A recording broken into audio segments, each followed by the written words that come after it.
Okay, the last time I said this, Alvin accused me of having rehearsed it, where I said I'm going to change my mind and read something other than what I'd originally planned to read. But no. The funny thing is there are a couple of pieces in this where the same object or the same has two pieces. So there's like razor 1 and razor 2. There's paper 1 and paper 2. I was actually planning to read razor 2 eventually, but now I'm just thinking, why don't I read both razor 1 and razor 2? Okay, and it's like the context, the setting, they're completely different in terms of the mood that it creates. So this one's razor 1. She's seeing him today. I know that because of the way she runs me over her legs, pressing me that little bit closer to her skin and maneuvering me carefully over her knees and the back of her thighs. Usually it's lather, scrape, rinse, a little more elaborately before holidays and on the eve of her wedding anniversary. Today is different. Today there are no nicks and cuts. Today she has a smile as she imagines his fingers or his lips running over the smoothness that I leave in my wake. He is new to her body, no doubt of that.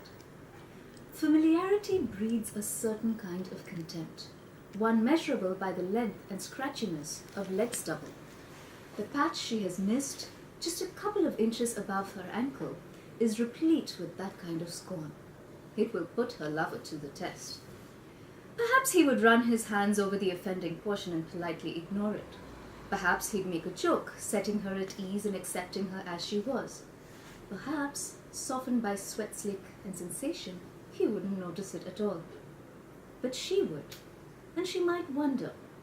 Perhaps her lover's touch was worth the guilt of using her husband's multi-played, close-finish, aloe-striped shaver, after all. So that was razor 1, and a good 40 pages? No, yeah, 30 pages. Later we have razor 2.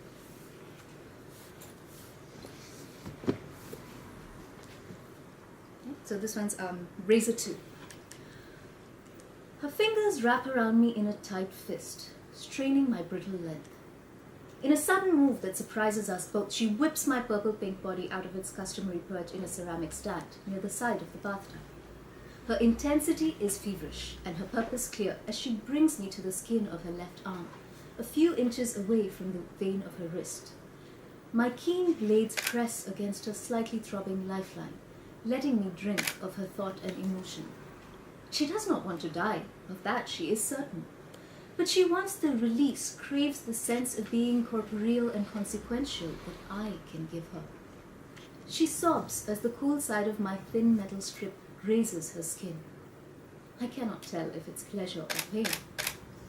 Perhaps it is peace, a corrupt sense of control over herself, over her body, over its guilt, its longing, and its destruction.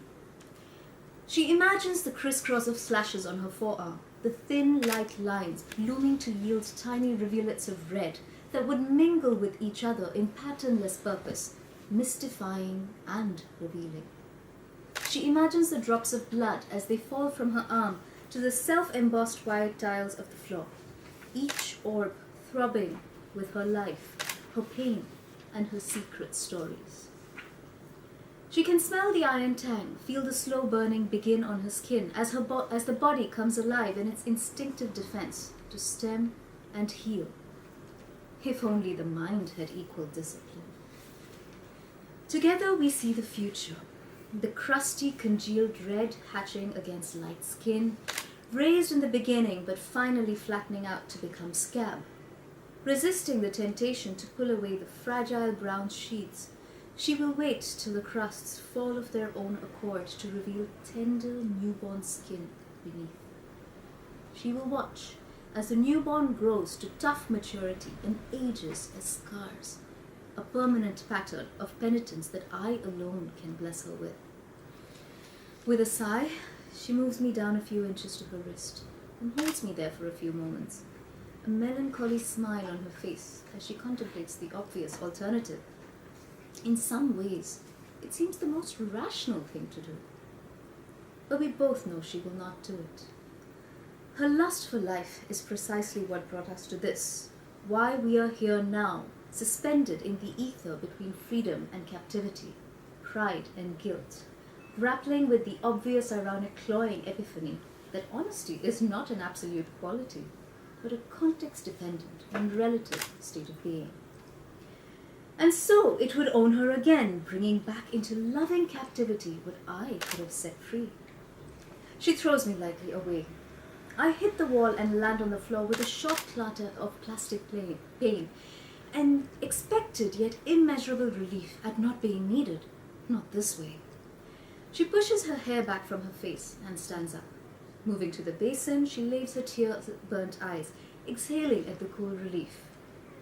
She looks at herself in the mirror and reaches out for the towel nearby, drying and sniffling away the last remnants of her emotional sulfate.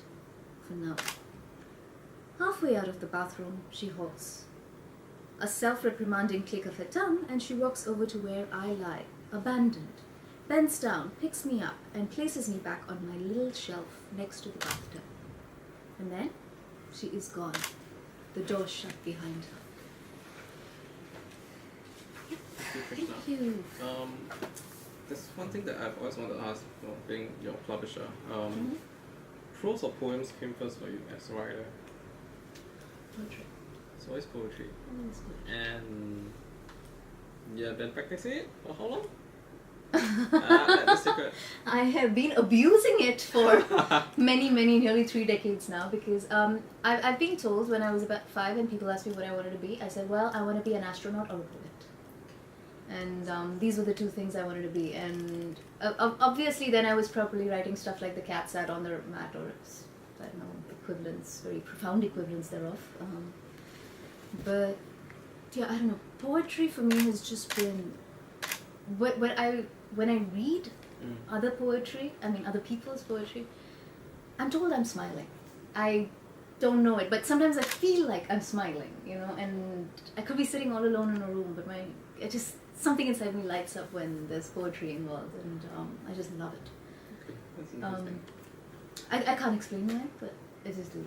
And for me, prose is, in fact, there was this debate I got into the other day about what is poetic prose and when is poetry, or when is poetry more mechanical, more. Yeah, I mean, what is form. the essential difference between poetry and prose? Is it form, or is it function, or is it context? And I'm not sure I know the difference between the two always, and personally I like it that way. Okay. Yeah, I just like it that way. Any questions, Alvin? No, let it right. Really? Poet yourself?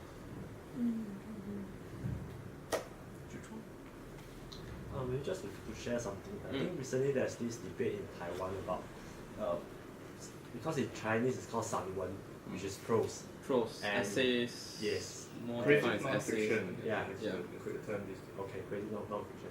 But the issue now is that can sanwen or so-called a Chinese prose be something of a fiction, which is not real.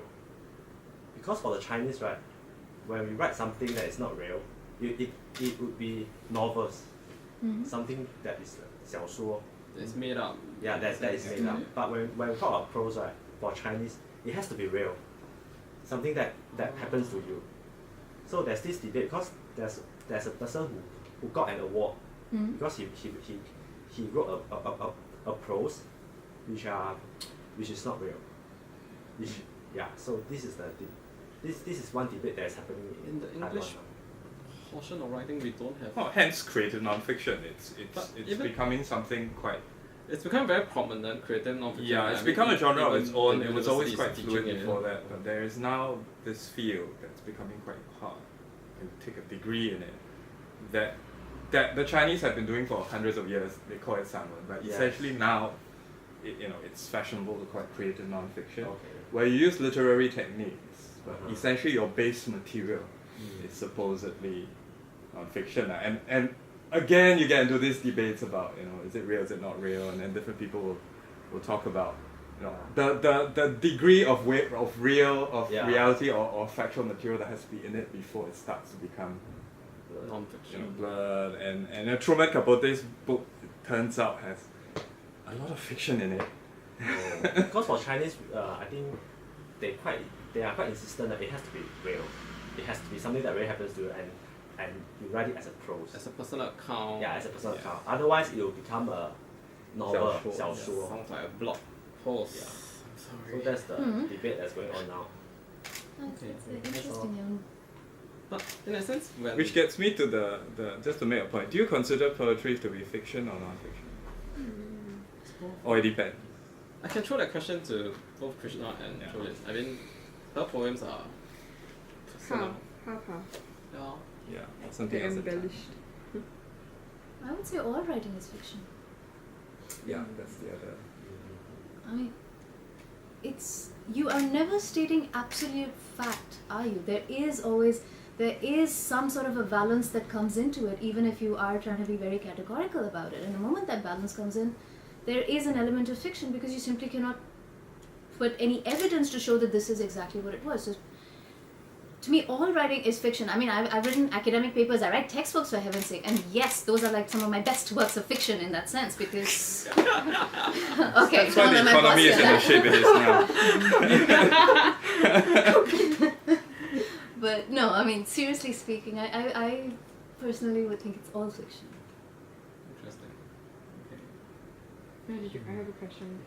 How did you're writing from the point of view of inanimate objects, right? Mhm. Did it kind of like all start to blur together after a while? Like which point of view you were writing from, since they're all playing witness to the same narrative, just in different points in time. Did it No. feel like the No, because I think okay, actually this is worth thinking about because in terms of device, I think for me what came first was the situation and then the witness. Or it was like a side by side. It's like if I were a shopping cart, what kind of an interaction might I be seeing? Or it could also come at the other way around where I'm actually just shopping and something happens to me and that leads me to think about a situation that is set in that context. And because there were multiple sources that were constructing the stories for me, I did not feel the blurring. I sometimes do wonder, to be very honest with you, sometimes I do wonder if that they sound a little bit more similar than they ought to. But I think what also happened was probably my initial pieces, that was something where all the objects sounded similar. But over time, I found that the objects started having a voice of their own depending on what they were, because again, this is the whole anthropomorphism happening. What the object is, what it's made of, what its context is. Yes, I'm using stereotypes, but then I'm giving that object a certain life of its own. And like some objects are boring old people, some objects are really cool. Like there's a very bitchy skirt in here. Yes. Read it. No, The bitchy skirt, okay. yeah, which is good. It's the bitchiest skirt in Singapore literature. Skirt. 79. 39, thank you.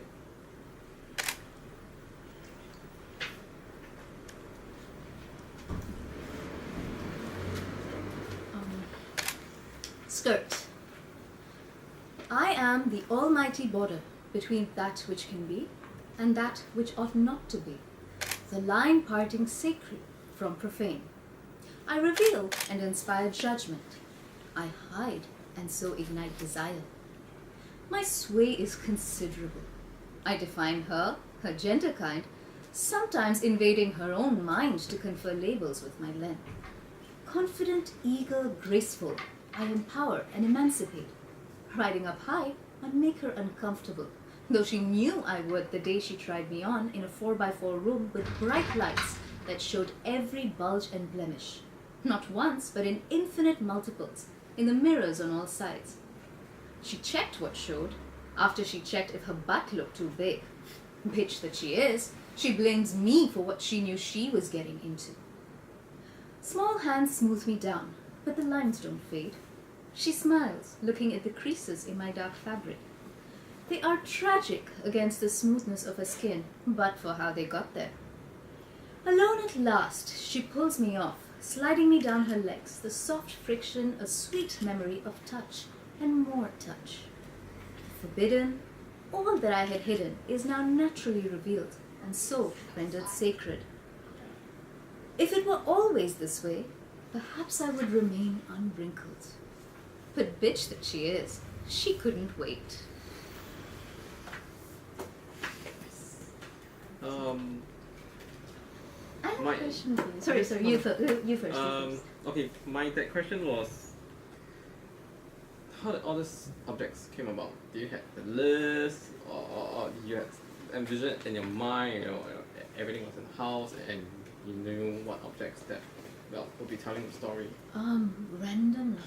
Sometimes really just random. It could be anything. It could be a conversation that led to it. It could be me writing. I remember a couple of them were like, I'd receive a text message from him at some random point on the day, like, and I'm like, what? And it's like, da da da da da. I think shopping cart was one that came out that way. He was the guy who was shopping, and he sent me shopping cart, and I'm like, how the hell do I write something using a shopping cart? I mean, it's a boring thing. Can't you think of anything better? I remember arguing with him about that, and it's like, shopping cart. I said, okay, fine, I'm gonna write it. Okay, that's interesting. So, yeah, I think lots of. I actually wrote a couple of pieces when I was invigilating an exam. Oh yeah, I remember you mentioning about this. Yes, you were tapping it on. Yeah, your on phone, my right? iPhone, and On your iPhone. yeah, because I'm supposed to be walking around, and I can hold my phone, and I can occasionally glance down at it. So like. It's better than the teacher that was playing games on hers during my exam. This is time well spent. Do you know we teachers get very stressed out when we're invigilating because we feel like, oh my god, how many people do I have to flunk? I don't want to flunk anybody, so I get very stressed during invigilation. So yeah, and then random things. I was on a bus when I thought of writing bus.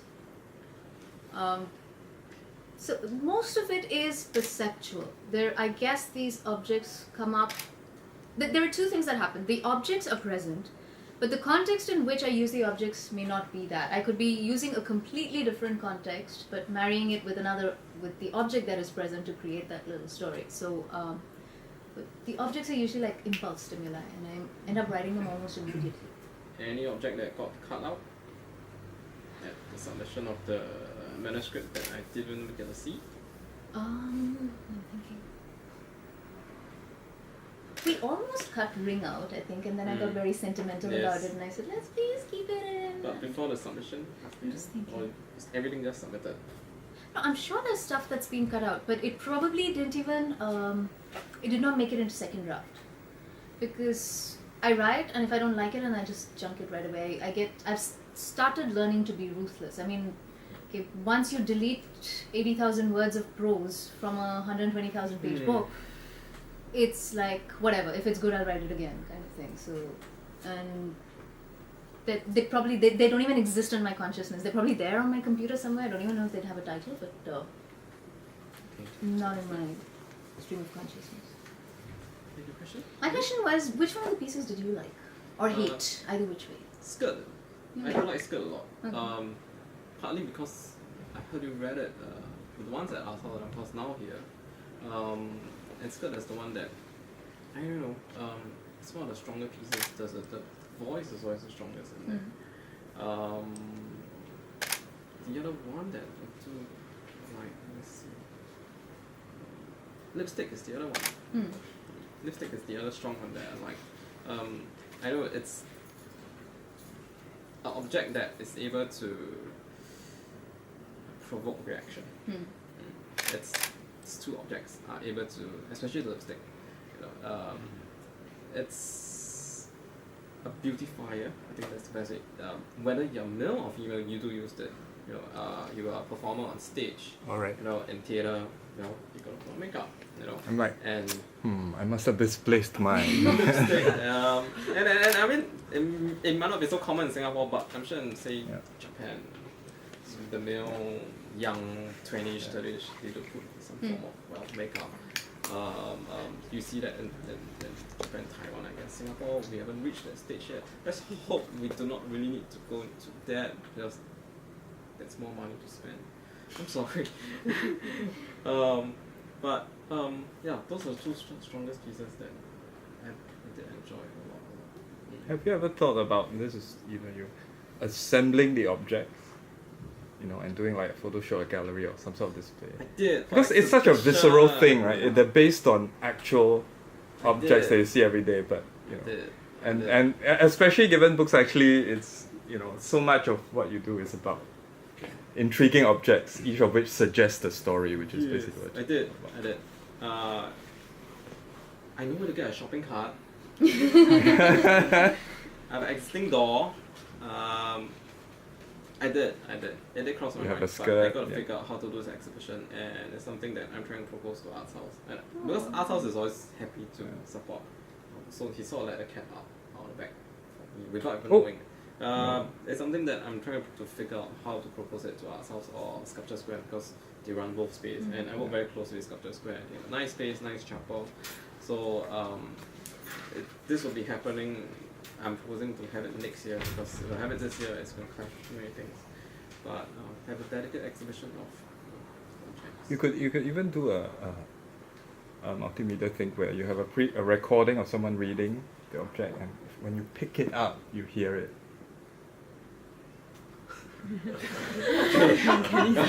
I'm helping you to, you know, find ways to beef up your budget. So you can ask for like $1 million instead of. I'm just the dumb boy. There's a lot of things to do. Stop ending my workload, man. I can get the objects. No, it's just such a cool book. There's so many possibilities, you know. True. Okay, sorry. Yeah. I'm not gonna put you on the spot in your own bookshop. I'll figure something. But yeah, it's something that I'm trying to figure out on my end to see how we can do it at Sculpture Square. The space is nice, and we're always working them. So it's one of those few books that we could do an exhibition of a literary. It's the same thing with what Sarah and Alison is doing, you know, but they're doing it with the text instead, you know, and do it in a letterpress form. They redesign it and then they have it up as a poster in a sense. But we thought from objects wise, it'd be interesting. But I can't just lipstick, then after that just get lipstick and plonk it there, you know, and then of course. And then have the piece, have the poem displayed side by side. That is just slipshod. I gotta think of something that nobody's gonna expect. That wow, shit, he did it again. If you're talking about a multimedia approach, potentially, I would listen to your voice, reading. Yeah. Thank you. Yeah, it's very relaxing. Okay, so is that a polite way of saying that you almost fell asleep? No, I'm still here, still sitting on the So floor. I haven't fallen on the floor. No, it's What's your secret? What? you do read beautifully. You do read well. No, it's a You good do read reading. well. You're one of the I've few been readers that frightened read into well. it. No, you have a great voice. you, but There's no- a future for you in Oh, thank you, but seriously, trust me, today's reading, I've been frightened into it because after the last time I read, I got such a drubbing. Okay. You know, it's like, you gotta own the piece, and I'm like... You do read well. You do read. I've seen. So I came in today, I'm like, okay, you know what? I'm gonna nail it. Okay, come on, now let's see, it's either you or me, there's gonna be one of us walking out of here kind of thing, so I mean like, sort of being very antagonistic with my objects today, but... I didn't feel you were wrestling with it. Oh, thank you, that's good to know. Any questions from my audience? Sorry, Come. just now, because Kenny talked about Japan, right? So it makes me remember something which I read sometimes ago, is that in Japan, especially the ancient stories, they always have inanimate objects having a life of its own, and there's been studies on it. It's part of the Japanese literature and culture. And also for Chinese lit, right, there's the Dreams of Red Chamber, the story of the stone. And the stone itself, the jade that Maurice carries with him, sometimes tells a story. It has a life of its own.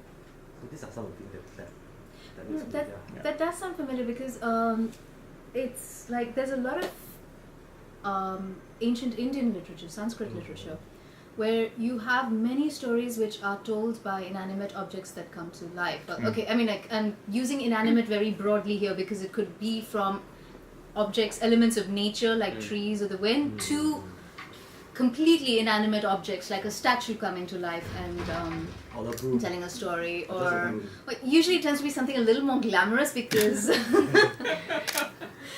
because these are very fantastic stories. So a broom. I'm just trying to think. No, I don't. I I think can't in call a Japanese, broom, but I. in Japanese lead, it does have this broom story. Wow. The broom has a life of its own and it do something weird, things like that. I do remember that. So Oh, these this- are inanimate objects. Uh-huh. Yeah. So it's like demonology of this kind of funny things. A bowl, Mm-hmm, a broom. mm-hmm. Yeah. So something quite similar. Yeah, yeah. It's. I think that's probably it. Also, I don't know. I mean, I'm really reaching in the dark here, maybe, but I think it also has to do with the broader philosophical outlook that underlies some of these sculptures, where there's supposed to be some sort of a life force that is present in all objects, maybe to a lesser degree in inanimate objects, but it's still there. And so, there's this whole sense of connectivity that everything is a part of a story, that a Zen. bigger story that's Zen. being told. Interestingly enough, I think there is a fairly well-known book of European poetry by Alice Stiga called The Book of Things. It's translated into English a couple of years back, won a major award for translated poetry. And it takes the same premise of objects, that are spun off into poems and stories and so on. So it seems to be something that grabs people. And if you think about poetry as essentially language rooted in the concrete and the figurative, and metaphor spun into gold, as it were, it sort of makes sense that you're going to the base or the foundation of figurative language itself, which is you begin with a concrete object and you explore its possible meanings.